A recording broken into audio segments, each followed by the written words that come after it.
सभी प्रिय विद्यार्थियों को मेरा नमस्कार। CGBSE अर्थात छत्तीसगढ़ बोर्ड कक्षा 10वीं गणित विषय अध्याय 2 दो चर वाले रैखिक समीकरण के प्रश्नावली 2.2 के शेष इबारती एवं शाब्दिक प्रश्न, जो कि प्रश्न क्रमांक हमारा 8 से लेकर 14 9 से लेकर 14 तक है। तो आज के इस वीडियो में हम बेसिक कॉन्सेप्ट के साथ संपूर्ण हल करने जा रहे हैं। चलिए, सभी विद्यार्थियों का मैं अपने इस प्यारे से YouTube चैनल में हार्दिक अभिनंदन एवं स्वागत करता हूं, जिसका नाम है PK मैथ्स एजुकेशन।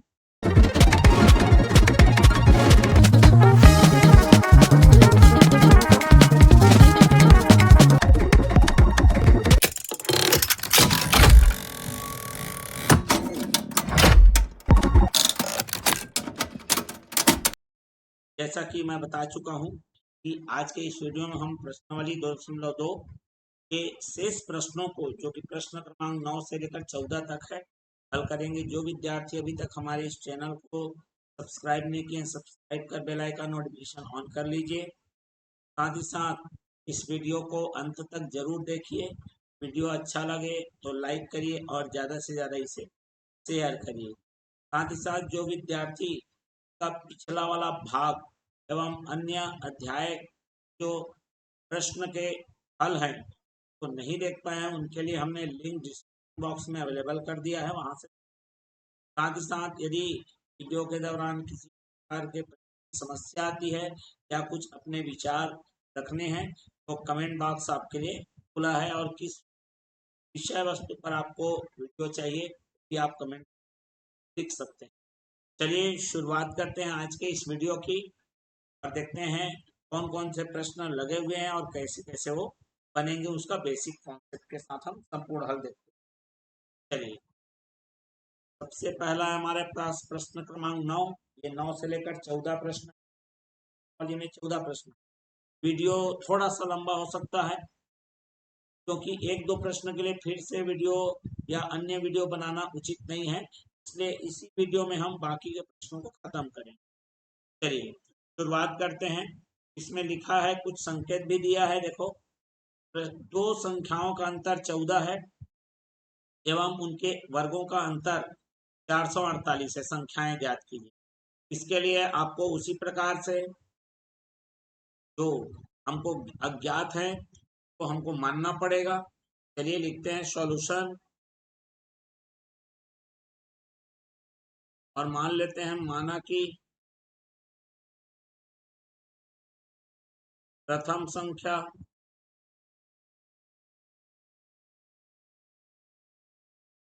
x एवं द्वितीय संख्या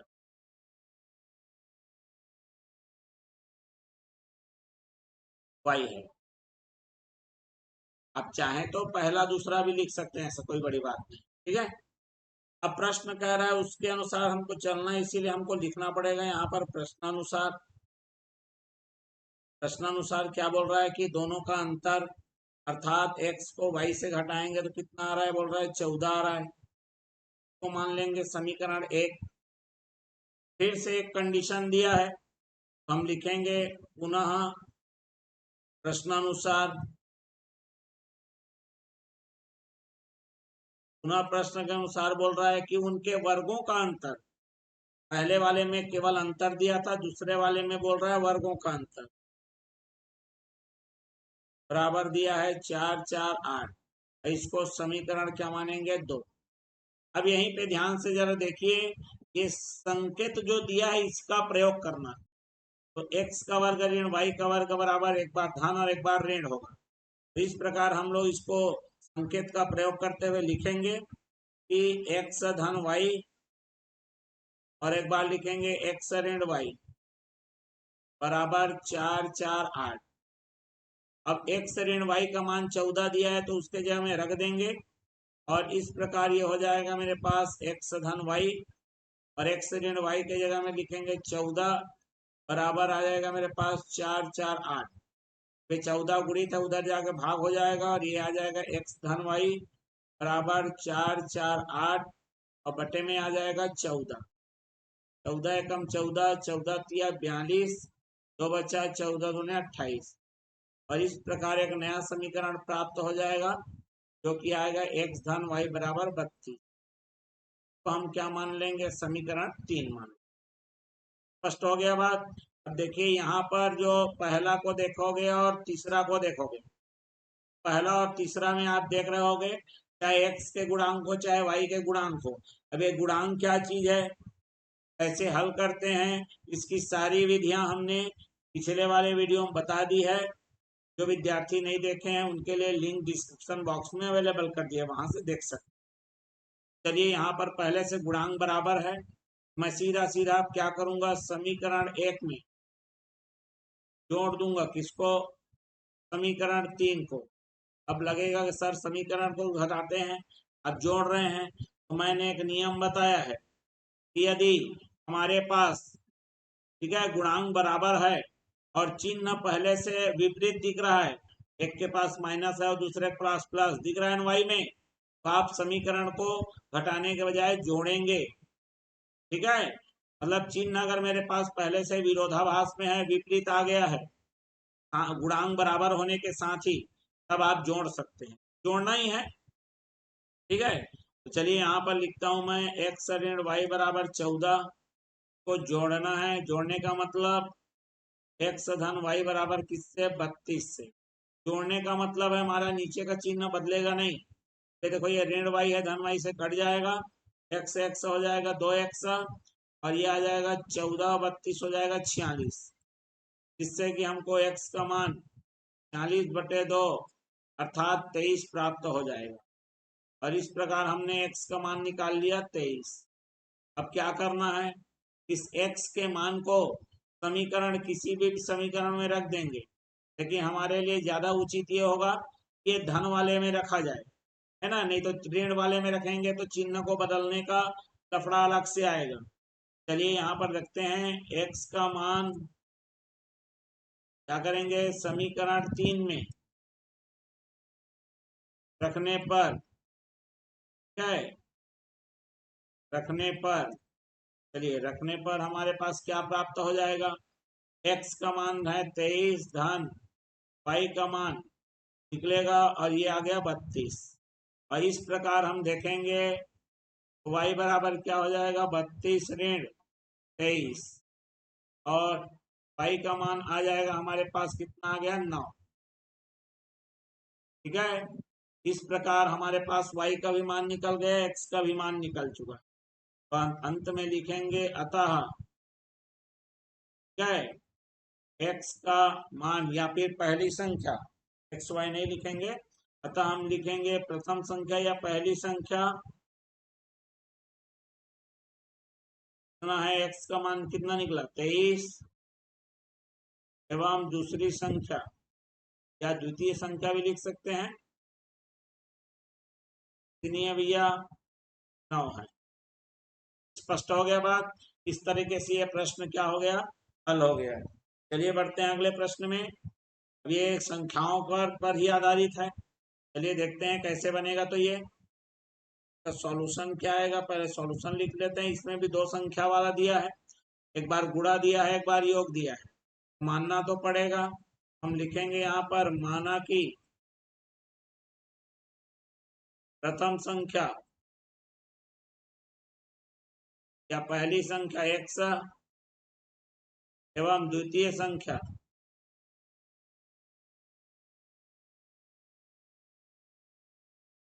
ठीक है क्या है भैया, y है। स्पष्ट हो गया बात। चलिए अब क्या करना है हमको, प्रश्नानुसार, प्रश्न के अनुसार हमको चलना है। ठीक है, जिसमें हमको लिखा गया है कि दो संख्याओं का गुणा, तो x गुणित y कितना दिया है, बोल रहा है 45। तो हम मान लेंगे समीकरण 1। साथ ही साथ एक और परिस्थिति दी गई है, उसको भी लेंगे, अतः लिखेंगे हम पुनः प्रश्नानुसार, पुनः प्रश्नानुसार क्या लिख लेंगे, दोनों का योग, मतलब x को अगर y के साथ जोड़ोगे कितना आ रहा है, बोल रहा है 14 आ रहा है, तो मानेंगे समीकरण 2। तो जैसा कि हमने प्रश्न क्रमांक 8वां दिया था, यानी इसका जस्ट पहले वाला भाग हो, ठीक है। में 8वां प्रश्न में इस प्रकार का एक प्रश्न था जिसमें धन भी आया था और गुणा भी आया था, ठीक है। तो उसके लिए एक सूत्र का प्रयोग किए थे, है ना। उसमें ऋण वाला निकाले थे। कैसे निकालना है वो सूत्र क्या है मैं आपको समझाता हूँ। यहाँ पर ऋणात्मक मतलब दो संख्याओं का घटाव या अंतर, दो संख्याओं का योग और दो संख्याओं का गुणनफल, ये तीनों के बीच एक संबंध आता है। तो संबंध क्या है मैं लिखता हूँ, ध्यान से सुनिए। तो हमारे पास होता है एक्स ऋण वाई का वर्ग बराबर आएगा एक्स धन वाई पूरे की घात 2 ऋण 4xy, ठीक है। ये तीनों में संबंध है, ऋणात्मक मतलब दो संख्याओं का ऋण, दो संख्याओं का धन और दो संख्याओं का गुणा। इन तीनों के बीच एक क्या होता है, संबंध है। इसी संबंध का प्रयोग करके हमको धन वाला पता है, ऋण वाला प्राप्त करेंगे। चलिए मान को रखते हैं, ये आ गया मेरा 14 का वर्ग, एक्स धन वाई बराबर 14 है, ऋण 4 गुणित एक्स गुणित वाई का मान कितना है 45। इस प्रकार 14 का वर्ग आ जाएगा 196, ऋण 45 का गुणा करेंगे 4 से तो ये आएगा 180। और इस प्रकार हमारे पास प्राप्त हो जाएगा 16। इन जो 16 प्राप्त हो रहा है एक्स ऋण वाई का वर्ग है, और यदि मैं एक्स ऋण वाई निकालूं वर्गमूल 16 रहेगा जो कि 4 आएगा। और इस प्रकार इसको समीकरण क्या मान लेंगे, 3। अब जैसे ही समीकरण आप 3 को देख रहे हैं, ये अभी जस्ट जो हमने किया पिछला वाला क्वेश्चन उसी की भांति हो गया है, परंतु यहाँ पर दूसरा को लेना पड़ेगा और तीसरा को। सेम कहानी है, हम यहाँ पर जोड़ भी सकते हैं घटा भी सकते हैं। चलिए यहाँ पर फिर से जोड़ देते हैं, समीकरण 2 को जोड़ देंगे किसके साथ, समीकरण 3 के साथ, ठीक है। चलिए जोड़ते हैं, एक्स धन वाई बराबर 14, इसको जोड़ना है मेरे को, एक्स ऋण वाई बराबर किसके साथ, 4 के साथ। और इस प्रकार जब जोड़ेंगे, चिन्ह नहीं बदलना है, ये धन वाई है, ऋण वाई कट जाएगा। चलिए और इस प्रकार ही आ जाएगा 2x बराबर 18, और हमको x का मान मिल जाएगा 18/2, और ये आ जाएगा हमारे पास 9। तो इस प्रकार x का मान हमको 9 प्राप्त हो चुका है। बात समझ में आ गया, x का मान हमको कितना प्राप्त हुआ, 9 प्राप्त हुआ। स्पष्ट हो गई बात। अब क्या करना है, x का मान समीकरण 1 2 3 किसी में भी रख सकते हैं, इन धन वाले में रखेंगे। धन वाला हमारा 2 है, समीकरण क्या में रखने पर, 2 में रखने पर, 2 में रखने पर हमको क्या प्राप्त होगा, x के जगह में 9 रख दीजिए, प्लस वाई बराबर 14 है। और इसी तरह से पक्षांतर होकर वाई बराबर 14 ऋण 9 बराबर 5 हो गया। वाई का मान हमारा 5 आ गया। स्पष्ट हो गया बात, x का भी मान निकल गया, अर्थात दोनों संख्याएं निकल चुकी है। अतः हम लिखेंगे अंत में, अतः पहली संख्या, ठीक है, पहली संख्या हमारी x का मान कितना है, 9, एवं दूसरी संख्या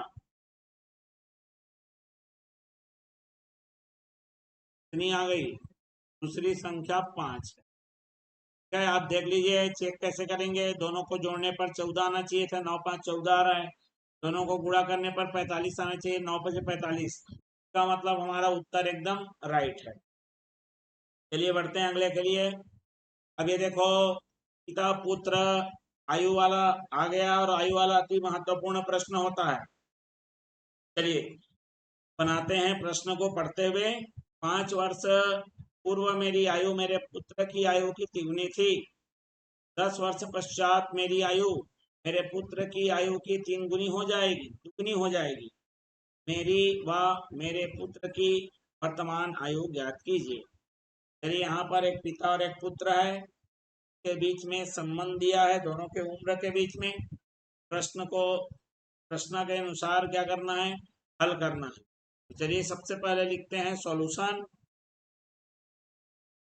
ठीक है। और यहाँ पर पिता पुत्र के बारे में बोला गया है तो मानना पड़ेगा हमको। चलिए मैं मान लेता हूं कि माना कि पुत्र की वर्तमान आयु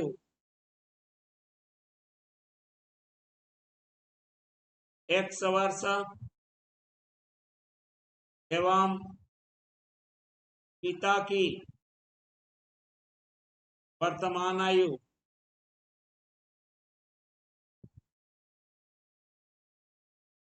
22 वर्ष है। स्पष्ट हो गया बात। पिता का और पुत्र का हमने 100 और y मान लिया। अब प्रश्न क्या कह रहा है उसको समझना है, ठीक है। क्योंकि कथन को जब आप समीकरण नहीं बना पाओगे तो समीकरण हल करने की विधि जानने का कोई फायदा नहीं, ठीक है। तो चलिए प्रश्न को कैसे गणितीय रूप में हम लाएंगे कथन को देखिए।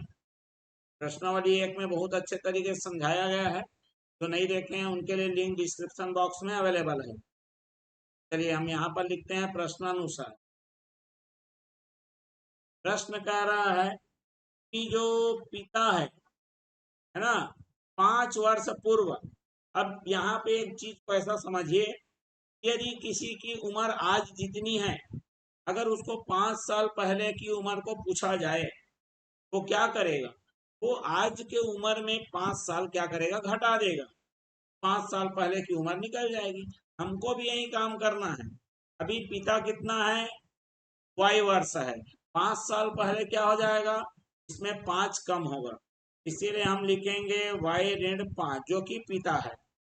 अब ये पिता क्या बोल रहा है? पुत्र की 3 गुनी थी 5 साल पहले, तो भाई पुत्र भी तो 5 साल छोटा रहेगा। ये आ गया x ऋण 5।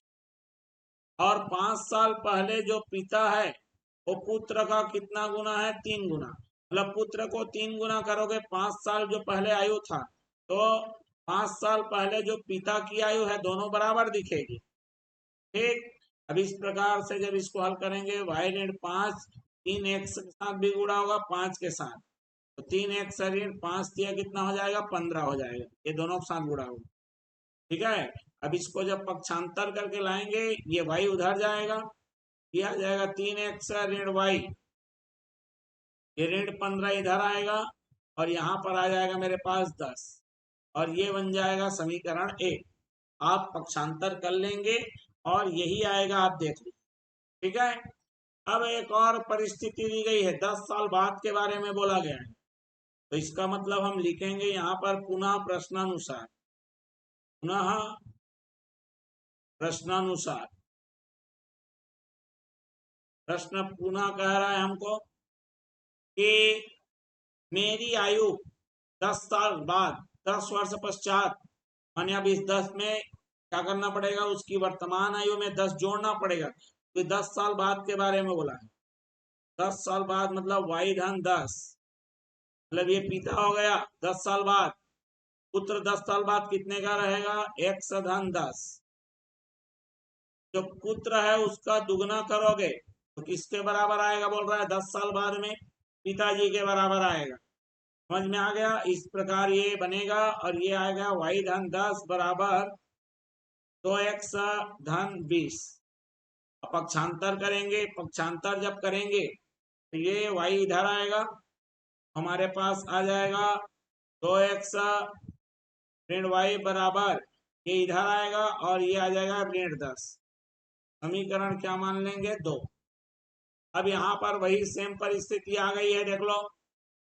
यहाँ पर आपको दिख रहा होगा समीकरण में y दोनों के पास बराबर है, परंतु यहाँ पर थोड़ा सा ट्विस्ट ये है कि दोनों के पास ऋण है, मतलब एक जैसा चिन्ह है, और एक जैसा चिन्ह रहे तो आपको घटाना पड़ेगा।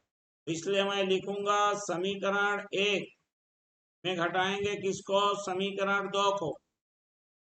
चलिए घटाते हैं।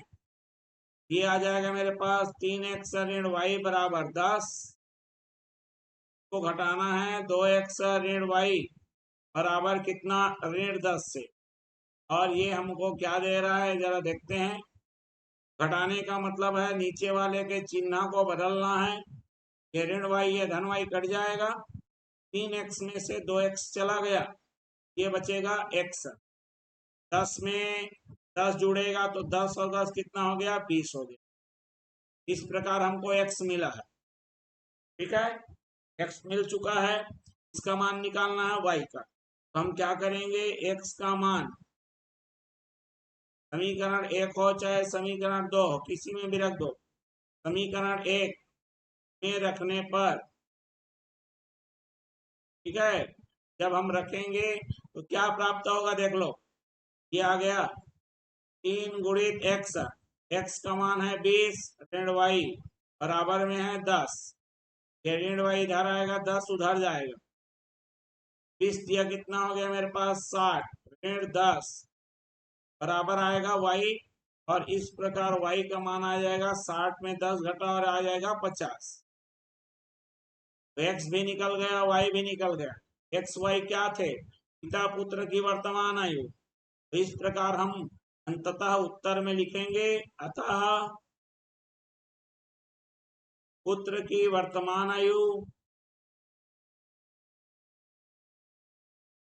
है कितना है, पुत्र 20 वर्ष एवं पिता की वर्तमान आयु कितने वर्ष, 50 वर्ष है।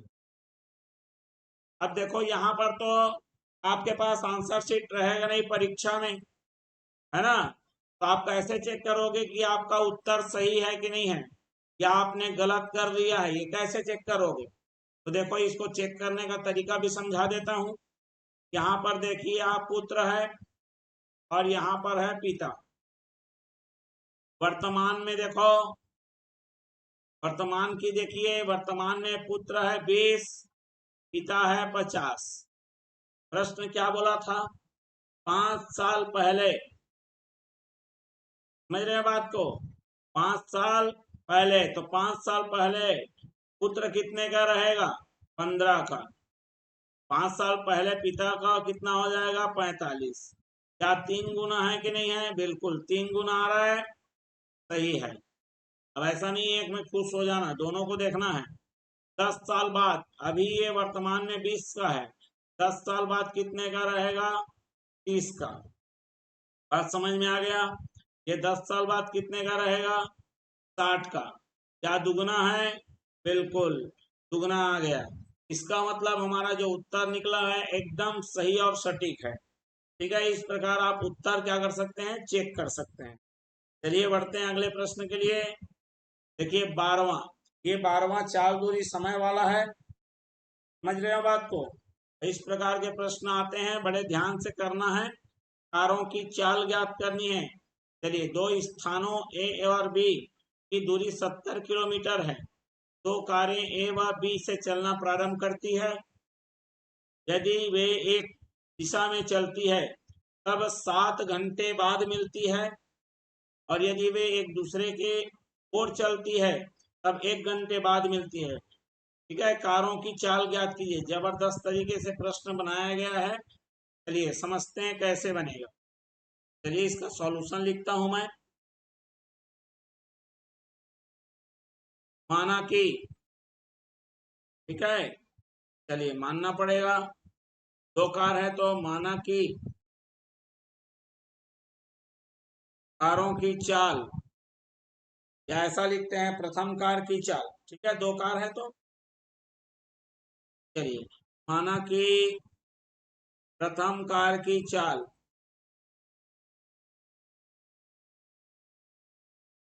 x किलोमीटर प्रति घंटा एवं दूसरी कार की चाल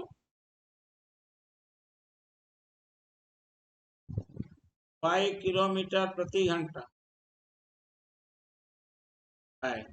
हमने जो मानना था मान लिया। ठीक है, भाई जिसके बारे में पूछेगा तो उसी को तो मानोगे ना भाई। चलिए, अब प्रश्न क्या कह रहा है उसको जरा समझो। ठीक है, प्रश्न तो बहुत कुछ कह रहा है, हमको भी बहुत कुछ लिखना है। चलिए, यहाँ पर बोला है दो स्थान है ए एवं बी। ठीक है, दोनों के बीच की दूरी दी गई है 70 किलोमीटर। ठीक है, बोल रहा है कार एक बार क्या हो रहा है, दोनों सेम डायरेक्शन में जा रहे हैं, सेम दिशा में। यहाँ से भी चल रहा है, यहाँ से भी चल रहा है। ठीक समझ में आ गया। यहाँ एक्स वाला स्पीड है, यहाँ वाई स्पीड वाला है। दोनों चलते चलते चले और कहीं पे भी भैया ये आगे इधर आएगा, इसी रोड में जा रहा है, तो कहीं पे चलते चलते मिल चुके। मान लेते हैं वो बिंदु जहां पर मिले वो सी है। समझ में आ गया बात? स्पष्ट हो गया? ठीक है। अर्थात जो पहला वाला कार है जो ए से निकला है वो कितना दूरी तय किया है? ए से सी। ठीक है। दूसरा वाले ने उसी समय में, उतने ही समय में, देखो दोनों 7 घंटे बाद मिले। ठीक है। मतलब 7 घंटे में ए से जो निकला वो दूरी तय करके ए से सी पहुंच गया, और वही बी से निकलने वाला मात्र बी से सी चला। तो दोनों के अंतर को जब देखेंगे, ए से सी जितना दूरी है और बी से सी जितना दूरी है, दोनों के बीच आपको अंतर ये दिखेगा। कितने का दिखेगा? 70 का। आपको पता होना चाहिए दूरी बराबर चाल गुणित समय होता है। चाल गुणा समय। ठीक है। मतलब पहला कार ए से लेकर कहाँ पहुंचा है? दूरी सी तक। तो दूरी बराबर चाल गुणित समय। पहले वाले कार की चाल एक्स है जो कि 7 घंटे तक चला। दूसरा कार भी तो 7 घंटे चला ना भैया, क्योंकि 7 घंटे बाद मिले हैं। ऋण वाई गुणित 7 बराबर में आ गया 70। अब दोनों के पास 7 कॉमन है, 7 बाहर निकाल लेंगे, यहाँ पर आ जाएगा एक्स ऋण वाई बराबर 70। इस तरह से कट के आएगा एक्स ऋण वाई बराबर 10। इसको हम मान लेंगे समीकरण 1। स्पष्ट हो गया बात? अब देखिए पुनः प्रश्नानुसार, चलिए पुनः प्रश्नानुसार प्रश्न फिर से क्या कह रहा है जरा देखो। ए और बी 70 किलोमीटर है बोल रहा है। ए से बी 70 किलोमीटर, यहां से जो निकली उसकी स्पीड एक्स और यहां से जो निकली की स्पीड क्या है? वाई है। लेकिन इस बार विपरीत दिशा में चल रहे हैं बोल रहा है, एक दूसरे की ओर, मतलब विपरीत दिशा में चलती है। मान लेते हैं कोई बिंदु है डी, यहाँ पर मिल गए। ठीक है। इसका मतलब क्या समझे आप? ए से डी और बी से डी, ए से डी को मिलाएंगे यदि बी से डी, तो वह कितना किलोमीटर हो जाएगा मेरा? 70। ये देखो, ए से डी बी से डी दोनों मिलके कितना दूरी तय कर लिए? 70 को। स्पष्ट हो गया बात? इधर की स्पीड वाई है, कितने घंटे में किए हैं? 1 घंटे बाद। मतलब ये भी 1 घंटा चला और ये भी 1 घंटा चला। आपको पता होना चाहिए दूरी बराबर चाल गुणित समय। ए से जो निकला है उसकी चाल है एक्स गुणित कितने घंटे तक? 1 घंटे तक। बी से निकला है उसकी चाल वाई कितने घंटे तक? 1 घंटे तक। दोनों मिलकर कितना दूरी तय कर दिए? 70। यहाँ पर कोई चीज कॉमन नहीं है, तो एक्स धन वाई बराबर कितना हो जाएगा? 70। तो आप मानेंगे समीकरण 2। अब हमारे पास 2 समीकरण प्राप्त हो चुके हैं, दोनों को करना है। अब देख लीजिए दोनों के गुणांक बराबर हैं। मैं एक काम करता हूँ, समीकरण 1 में जोड़ देता हूँ इसको, समीकरण 2 को। जोड़ता क्यों हूँ? क्योंकि देखो यहाँ पर ये ऋण वाई है या धन वाई है, दोनों के पास गुणांक बराबर हो चुका है, चिन्ह विपरीत रहे तो जोड़ देना है, बताया हूं मैं कॉन्सेप्ट में। चलिए जोड़ते हैं। ऐसा हमने कई बार अभी कर लिया प्रश्न को। एक्स ऋण वाई बराबर 10, एक्स धन वाई बराबर 70। दोनों को जोड़ना है भैया, चिन्ह बदलने की आवश्यकता नहीं, कटाकट कट हो जाएगा। और ये हो जाएगा 2x बराबर 80, और x का मान आ जाएगा 80/2, जो कि आ जाएगा मेरे पास 40। मैंने x का मान मिल गया मेरे को 40। अब x का मान मिल गया, y का मान निकलने में देरी नहीं है, तो लिखेंगे हम x का मान, कहाँ रखेंगे? समीकरण 1 में रख दो, 2 में रख दो, लेकिन धन वाले में रखना उचित है। तो समीकरण 2 में रखने पर, 2 में रखने पर 2 में रखने पर क्या मिलेगा? एक्स धन वाई, एक्स के जगह में तो 40 आ गया है धन, वाई बराबर कितना है? 70। और इस प्रकार वाई का मान 70 ऋण 40, जो कि वाई का मान हमारा आ जाएगा 30। ठीक है। ये आ गया, एक्स आ गया, वाई आ गया। अब एक्स और वाई क्या क्या थे, प्रथम कार की चाल, द्वितीय कार की चाल। ठीक है, चलिए यहाँ पर लिख लेता हूं, अतः पहली कार की चाल 40 किलोमीटर प्रति घंटा एवं दूसरी कार की चाल कितना, 30 किलोमीटर, चलिए अंग्रेजी में लिखा गया है 30 किलोमीटर प्रति घंटा है। और इस तरह से इसका उत्तर हमको प्राप्त हो गया है।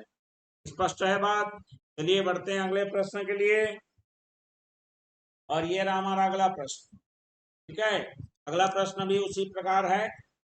चलिए अगला प्रश्न को देखते हैं हम। अगला प्रश्न क्या कह रहा है, अगला प्रश्न कह रहा है एक विद्यालय में 2 कमरे ए एवं बी हैं। कुछ विद्यार्थी बैठे हैं। जब ए से 10 विद्यार्थी बी में भेज दिया जाता है तो दोनों कमरे के विद्यार्थी की संख्या समान हो जाती है। चलिए ध्यान से सुनेंगे, बेहतरीन तरीके से इसको हल करके बताएंगे हम। चलिए यहाँ पर मैं लिखता हूँ सॉल्यूशन। माना कि कितना पड़ेगा, ठीक है, कमरा ए में विद्यार्थी की संख्या है वो एक्स है एवं कमरा बी में विद्यार्थी की संख्या कितनी है, वाई है। एक्स वाई बना दिया हमने, बिल्कुल। अब देखो 2 कमरा है, मैं यहाँ चित्र बनाऊंगा ज्यादा समझ में आएगा, इसलिए पहले लिख लेते हैं प्रश्नानुसार। ठीक है, आप चित्र बना के रोचक तरीके से समझ लेते हैं। कमरा ए है में एक्स है और एक कमरा बी है में वाई है। ये ए और ये बी। क्या बोल रहा है, जब ए से 10 विद्यार्थी बी में भेज दिया जाए, मतलब ए में 10 लोग कम हो रहे हैं, भैया ये 10 लोग उसमें बढ़ेंगे कि नहीं बढ़ेंगे, वाई धन 10। और ऐसा करने से दोनों बराबर हो जाते हैं, बस इतना ही काम करना है। समझ में आया कि नहीं आया, इसमें से 10 बाहर करना है, उसमें 10 मिला लेना है। जो 10 गए बाहर वही तो जुड़ेंगे ना, इसमें एक हटाना है एक में जोड़ना है। और इस प्रकार से ये समीकरण प्राप्त हो जाएगा। ये ऋण 10 उधर जाके धन 10 हो जाएगा, ये धन वाई इधर आके ऋण वाई हो जाएंगे। तो 10 और ये धन 10, 10 10 20 हो जाएगा, ये बनेगा समीकरण 1। स्पष्ट हो गया बात। चलिए पुनः प्रश्न के अनुसार क्या बोल रहा है जरा देखो, पुनः प्रश्नानुसार, पुनः प्रश्न के अनुसार क्या बोल रहा है जरा देखो। जब 20 विद्यार्थी बी से ए में भेज दिए जाते हैं, चलिए फिर से देख लेते हैं। यहाँ पर कमरा है हमारे पास, कमरा नंबर ए और कमरा नंबर बी। ठीक है, यहाँ एक्स थे यहाँ वाई थे। अभी हमको बी वाले से भेजना है, मतलब इधर से, मतलब 20 लोग को भेजना है। जैसे ही 20 भेजे मतलब निकाल दिए, जितने थे उतना में 20 निकाल दिए, ए में भेज दिया गया। चलिए यहाँ पर ए में 20 लोग ज्यादा हो जाएंगे, तो एक्स धन 20 हो गया। पता चला कि ए वाले लोग डबल हो गए बी से। क्या है, ये जो ए वाले हैं ना, बी से डबल हो गए, मतलब बी का कौन है, डबल। डबल माने दुगना, कौन दिखने लगे, ए वाले। तो बी का डबल करेंगे तो ए दिखेगा। समझ में आ गया बात, बोला है ना भैया, बी से दुगना, ये बी में जो है उनका दुगना करोगे तो ए मिलेगा। चलिए तो एक्स धन 20 बराबर ये 2y ऋण 40 हो गया। इसको इधर ले आएंगे तो एक्स ऋण 2y बराबर, ये इधर जाएगा तो ये आएगा मेरा ऋण 60। ऋण 40 पहले से है, धन 20 इधर आके ऋण 20 हो जाएगा, और ये आएगा हमारा समीकरण 2। इस तरह से हमने 2 समीकरण प्राप्त कर लिए हैं। अब जैसे ही 2 समीकरण प्राप्त होता है, हमको ऐसा लगता है हमने पूरी जंग जीत ली है। समझ रहे बात को, अब कुछ भी हो सकता है, कुछ नहीं हो सकता ऐसा। ठीक है। चलिए अब यहाँ देखो एक्स है, यहाँ भी एक्स है, दोनों के पास एक्स है, इन दोनों के पास धन है। तो जब हमारे पास एक जैसा रहे चिन्ह तो घटाएंगे। हम क्या लिखते हैं, समीकरण एक में घटाइए तो समीकरण दो को और प्राप्त करिए उत्तर। यहाँ पर आ गया एक्स ऋण वाई बराबर 20। ठीक है, इसको मेरे घटाना है, एक्स ऋण 2y बराबर किससे, ऋण 60 से। चलिए घटाने का मतलब है नीचे वाले के चिन्ह को क्या करना है, आपको बदल देना है। चलिए एक्स से एक्स कट गया, ये धन 2y है, ये ऋण y है।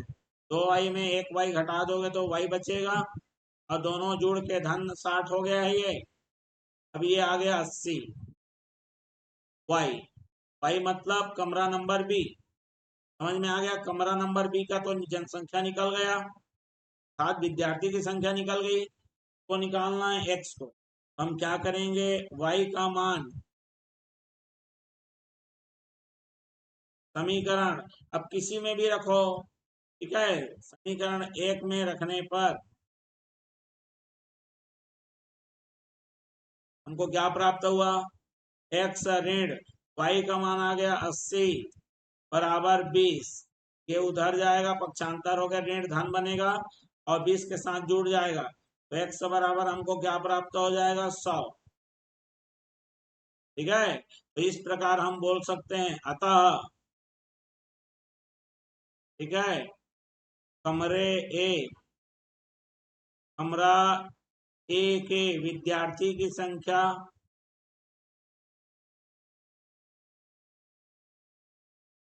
x का मान कितना आया है, 100, एवं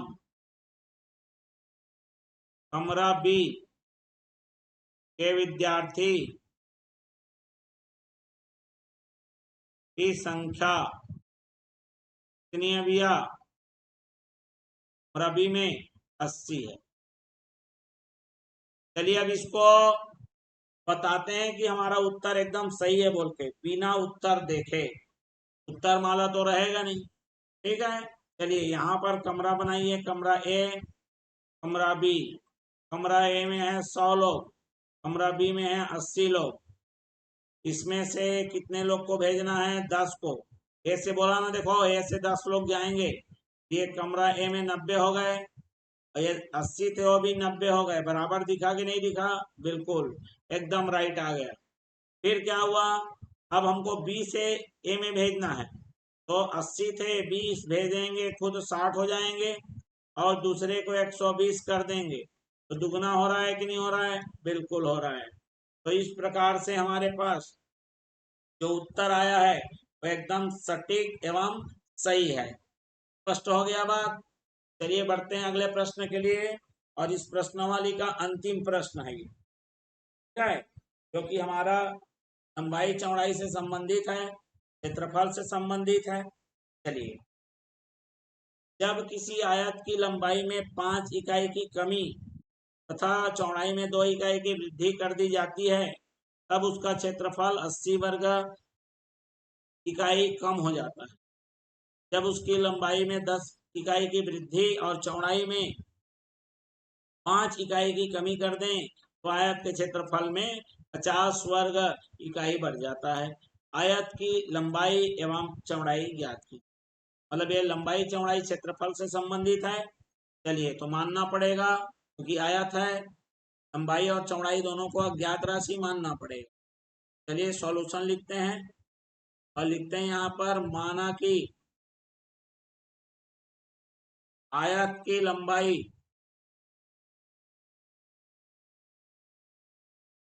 ठीक है कितना है, x इकाई एवं चौड़ाई y इकाई है। स्पष्ट हो गया बात, इस तरह से मान लिए। अब प्रश्न जो कह रहा है, प्रश्न हमारा क्षेत्रफल है उससे संबंधित है, तो हम यहाँ पर लिख देते हैं, क्षेत्रफल बराबर लंबाई गुणा चौड़ाई। ठीक है, अब देखो हमारे पास ओरिजिनल जो क्षेत्रफल है वो है लंबाई गुणित चौड़ाई यानी x गुणित y, और ये आ गया मेरा वर्ग इकाई। स्पष्ट हो गया बात। अभी मेरे पास इतना क्षेत्रफल है, लेकिन क्या किए हैं, प्रश्न के अनुसार बदल दिए हैं कुछ। क्या प्रश्न में बदला गया उसको समझिए। प्रश्नानुसार प्रश्न कह रहा है कि लंबाई में 5 इकाई की कमी, अर्थात x जो है उसमें 5 कम कर देंगे। चलिए 5 कम कर दिया हमने, तो ये आ गया लंबाई मेरा x में 5 कम हो गया। ठीक, लंबाई आ गया। चौड़ाई, बीच में गुणा लगाना है। चौड़ाई में क्या करना है, 2 इकाई वृद्धि कर देना है। चौड़ाई अर्थात y में 2 वृद्धि कर दिए। ये जो क्षेत्रफल आया है ना, उसका क्षेत्रफल 80 वर्ग इकाई कम हो जाता है। ये जो आया है 80 कम हो गया है, मतलब इसको 80 में यदि मदद कर दूं, ये बेचारा कम हो गया है ना, पतला दुबला हो गया, कम हो गया। अब इसको जितना कम हुआ है उतना मदद कर देंगे, तो पहले जैसा आदमी बन जाएगा, मतलब पहले के बराबर दिखेगा। मतलब x गुणित किसके बराबर दिखेगा, y के। जितना पहले था, तो भैया 80 कम हो रहा है बोल रहा है। अब हमने क्या किया, 80 की भरपाई कर दी। इतना था नया, उसमें 80 हमने भर दिया, भरपाई कर दिया, प्लस कर दिया, तो ये पुराने ओरिजिनल के बराबर दिखेगा। समझ रहे हो बात को, इसीलिए बराबर आ गया एक्स वाई। ठीक, चलिए तो इसको गुणा करते हैं। x का गुणा करेंगे y के साथ, एक्स वाई आएगा। x 2 के साथ गुणा होगा तो 2x आ जाएगा। ऋण 5y सबका सबके साथ गुणा करो भैया, और ऋण 5 दूने 10, धन में 80 रहेगा, बराबर में एक्स वाई। देखो एक्स वाई दोनों तरफ है, क्या हो जाएगा, कट जाएगा। और इस प्रकार एक समीकरण प्राप्त होगा जो 2x ऋण 5y, ये देखो यहाँ पर ये हमको है धन 70 बराबर में है 0। ये धन 70 इधर आएगा और ऋण 70 बनेगा, और 2x ऋण 5y बराबर ऋण 70। ये हमको समीकरण क्या प्रदान करेगा, 1 प्रदान करेगा। ठीक है, अब इसी प्रकार एक बार और क्षेत्रफल से संबंधित करना है, तो हमको लिखना पड़ेगा पुनः प्रश्नानुसार। ठीक है, एक एक चीज को समझना है बारीकी से, थोड़ा सा समय लगता है। प्रश्न बोल रहा है, देखो इस बार बोल रहा है लंबाई में 10 वृद्धि कर दिए बोल रहा है। चलो वृद्धि कर दो, तो x में 10 जोड़ देना है, क्योंकि लंबाई में वृद्धि हो रही है। और चौड़ाई बताइए, चौड़ाई में 5 की कमी हो रही है। ये लंबाई गुणित चौड़ाई में 5 की कमी करो, मतलब y में 5 की कमी करो। अब ये जो लंबाई गुणित चौड़ाई नया क्षेत्रफल है, ये क्या हो रहा है, 50 वर्ग इकाई बढ़ जाता है। अब ये ज्यादा आ गया, से ज्यादा आ गया, जो ओरिजिनल मेरा पहले था उससे 50 ज्यादा हो गया। तो हम क्या करेंगे, इसमें 50 कम कर दो, ये बढ़ गया भैया, ज्यादा हो गया। कितना ज्यादा हो गया उसको कम करो, तो पुराने वाले ओरिजिनल के बराबर दिखेगा। हमारा ओरिजिनल कितना है, x गुणित y। ठीक, तो देखो यहाँ पर कम हो गया था तो बढ़ा दिए तो बराबर हो गया, यहाँ पर बढ़ गया है तो कम कर दिए उतना, तो बराबर हो गया। चलिए अब इसको हल करेंगे। x गुणित होगा y के साथ, एक्स वाई हो गया। x गुणित होगा ऋण 5, तो ऋण 5x हो गया। धन 10y, तो धन 10 में y हो गया। अब जरा देखो, ये धन ये ऋण 5, 5 दाम कितना हो गया मेरा, 50। ऋण में और 50 है, बराबर आ गया मेरा एक्स वाई। दोनों तरफ एक्स वाई है, कट जाएगा। अब ये हमारे पास बचेगा ऋण 5x, क्या है, धन में आ गया मेरे पास 10y, ये आ गया मेरे पास ऋण 100। ठीक, बराबर में जब कुछ नहीं बचा, 0। चलिए अब ये देखो सब में 5 कॉमन दिख रहा है, 5 दिख रहा है सबके पास। 5 एकम 5, 5 दूने 10, और 20 पंचे 100। चलो इसको पक्षांतरित करो, ये जो ऋण x है उधर जाके धन x बनेगा, बिल्कुल बनेगा। तो इधर क्या बचाएगा मेरे पास, ये बचेगा ऋण 100। ये ऋण 5 है, उधर जाके धन 5। या सब में एक काम करो यार, अब में आप एक काम करो, ऋण 5 कॉमन निकाल लो। ठीक है, कितना कॉमन निकालना है? ऋण 5। जैसे ही ऋण 5 बाहर निकालोगे, ये ऋण धन बन जाएगा और खाली यहाँ x बचेगा। क्योंकि हमने ऋण बाहर निकाला, ये धन क्या हो जाएगा? ऋण हो जाएगा, और ये आ जाएगा 2y। ठीक है, और ये जैसे ही ऋण है बाहर निकला है, ऋण क्या बन जाएगा? धन। 5 कॉमन निकाले हो, ये 100 आएगा, 20 आएगा, बराबर में 0। ये गुणा है, ऋण 5 इधर आएगा भागित और कट जाएगा, और इस प्रकार आएगा x ऋण 2y धन 20 बराबर 0। धन 20 को उधर पक्षांतरित करो, या फिर एक काम करते हैं, इसको पहले तो समीकरण ले लो। x ऋण 2y बराबर ऋण 20, ये मान लिया हमने समीकरण 2। ठीक है, अभी तक हम लोग विलोपन विधि से बना रहे थे। इस प्रश्न को क्यों ना हम प्रतिस्थापन विधि से बना दें। ठीक है, क्योंकि हमको प्रतिस्थापन ज्यादा सरल लगेगा। क्यों? क्योंकि यहाँ पर x का डायरेक्ट मान निकल जाएगा। तो हम लिखेंगे समीकरण 2 से। समीकरण 2 में क्या है? हम x को एक तरफ रखेंगे, ये ऋण 2 है, उधर जाके क्या हो जाएगा? धन 2, और ऋण 20 पहले से है। अब इसको मानेंगे हम समीकरण 3। ठीक, अब x का मान किसके रूप में आ गया? y। जिन्होंने प्रतिस्थापन विधि को अभी तक नहीं देखा है, उनके लिए हमने प्रतिस्थापन और विलोपन विधि कैसे हल किया जाता है अलग से वीडियो बनाया है। लिंक डिस्क्रिप्शन बॉक्स में है, वहां से आप देख सकते हैं। अब ये जो x का मान है ना, इसको समीकरण 1 में रखो x के जगह में। चलिए रखते हैं, यहाँ पर लिखता हूं x का मान समीकरण कहाँ रखने पर? 1 में रखने पर क्या प्राप्त होगा? 2। x के जगह में क्या आएगा? 2y ऋण 20, ऋण में 5y है, बराबर में है ऋण 70।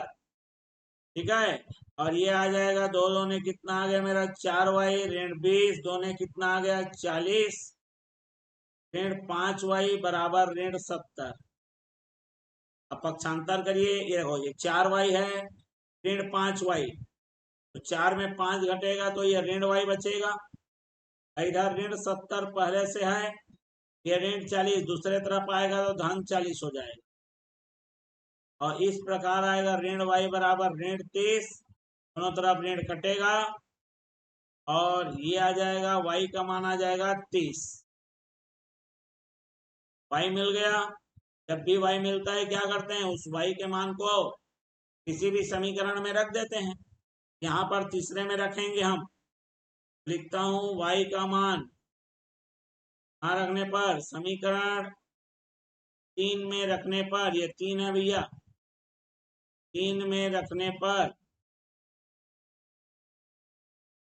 क्या प्राप्त होगा? x बराबर 2 गुणित y का मान आ गया 30। ठीक है, ऋण में आ गया 20। अभी आ जाएगा मेरे पास x का मान 30 दूने 60, ऋण 20, तो x का मान आ गया कितना? आ गया मेरे पास 40। तो इस प्रकार हम अंतिम में उत्तर लिखेंगे। अतः आयत की लंबाई है कितना है जी? x का मान 40 इकाई एवं चौड़ाई कितना इकाई है? 30 इकाई है। ठीक है, और इस प्रकार से हमने प्रश्नावली 2.2 सीबीएसई छत्तीसगढ़ बोर्ड कक्षा 10वीं अध्याय 2 दो चर वाले रैखिक समीकरण प्रश्नावली 2.2 के शेष प्रश्न अर्थात प्रश्न क्रमांक 9 से लेकर 14 तक सारे प्रश्नों को हमने हल कर लिया। अगर ये वीडियो आपको अच्छा लगा हो, लाइक करिए, ज्यादा से ज्यादा इसे शेयर करिए। चैनल में नए हैं तो सब्सक्राइब कर बेल आइकन नोटिफिकेशन ऑन कर लीजिए, क्योंकि आगे इसी तरह से सारे प्रश्नावली के प्रश्नों के वीडियो बनाकर हम उसको हल उसका लाएंगे। जो विद्यार्थी हमारा पुराना वीडियो नहीं देखे उनके लिए लिंक डिस्क्रिप्शन बॉक्स में अवेलेबल है। यदि कोई प्रश्न समझ में नहीं आ रहा है, कोई समस्या शंका है या अपने विचार रखने हैं, प्रस्तुत करने या किसी वीडियो के बारे में बोलना है तो कमेंट बॉक्स आपके लिए सदैव खुले हुए हैं। चलिए फिर मिलते हैं अगले वीडियो में। तब तक के लिए आप सभी विद्यार्थियों का धन्यवाद एवं नमस्कार।